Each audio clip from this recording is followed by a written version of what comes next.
And just outside Lewes Station is the wonderful Cookmere Community Bus, which will take you straight to Charleston. A very, very warm welcome, art lovers, to the Art Vlog with me, George Dopamine. Today I'm here in the beautiful East Sussex countryside at Charleston Farmhouse to bring you a peek inside and my thoughts on the show by Betty Woodman and George Woodman. Betty Woodman was one of America's preeminent ceramicists. Sadly, she died in 2018, and she made a really interesting transition in her career from being a functional ceramicist to being much more of a sculptor, producing set piece works, often quite abstract, with a very distinct style. And the last piece of work I saw of hers was at the Strange Clay. In fact, it was one of the opening pieces of that rather wonderful exhibition at the Hayward Gallery. I know much less about her husband George Woodman's art. He was both a painter and a photographer. But I'm looking forward to seeing how, in this first UK exhibition displaying both of their works together, how they communicated and collaborated across their career.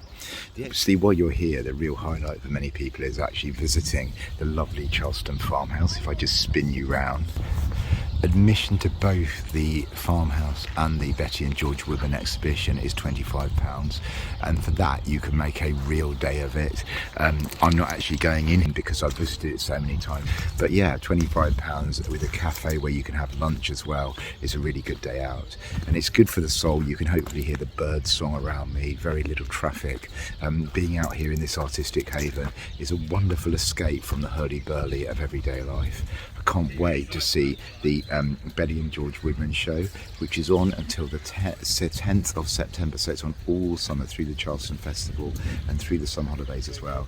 And the individual price for that exhibition is £10 or £11 with gift aid. So come and join me as we come inside Betty and George Woodman here at Charleston Farmhouse. These are the lovely, relatively new gallery spaces at Charleston, which are attached, as you can see, to some old outbuildings, and they're a real big addition. Obviously, I've filmed a vlog here before from Duncan Grant's, very private. Do check that out, although I couldn't actually bring you many of the works because they were too explicit.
I hope you enjoyed the highlights there from the Betty Woodman and George Woodman exhibition here at Charleston Farmhouse, deep in the East Sussex countryside. I thought it was a really good show. I really enjoyed the way that the show showed the dialogue between Betty and her husband George. And what I really found interesting about this collaboration was it wasn't often direct. There's only a couple of works where they actually collaborated together on the same work, but it's more about the influence of colour and tone, and also reference points as well. And that leads me on to the second thing which I really got from the show, and that was the influence of Italy. It was really apt that this show was bringing us works from a ramshackle farmhouse in Tuscany where the Woodmans spent their summers, and a rather ramshackle farmhouse in East Sussex. Both of these places, the show argues, were creative havens where the artists were able to produce some exquisite works, as you can see here. And it's really well documented with an interview with George and Betty Woodman, and also pictures as well of them at work. Betty, for me, was such an original, and it was wonderful to see the transition from her semi-functional pieces through to her painting with ceramics, what she's really well known for in her sort of peak period in the 1980s, from the 1980s onwards towards the end of her life. And you get to see these in many different pieces at the exhibition. So that for me is a highlight, appreciating the originality of Betty Woodman.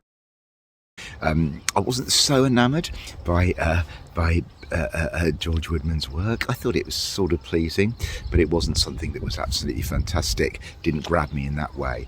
He was very much, in my mind, a secondary artist to Betty. But having said that, my camera-shy companion really liked his abstract work. I really liked the last room. There were three main rooms, as you've hopefully seen. And I really liked the last room where they showed the kind of dialogue. So yeah, overall, I would really enjoy this show. I would recommend it. I'd give it a 7 out of 10. It's small, but it's a really great opportunity to see their works together. It's on until September the 10th, all the way through the Charleston Festival, all the way through the summer as well. So do come along. I must also mention that the admission price also covers another rather wonderful show by the South African artist Hilton Nell. This show, it covers some of his cheeky, some of his funny, some of his deadly serious paintings on ceramic plates, and it's really recommended. So if you come to that, I'll cover that in a separate smaller vlog, so do stay tuned. Don't forget to subscribe to the art vlog, hit that notification bell, and most of all, get out there and explore the wonderful UK art scene.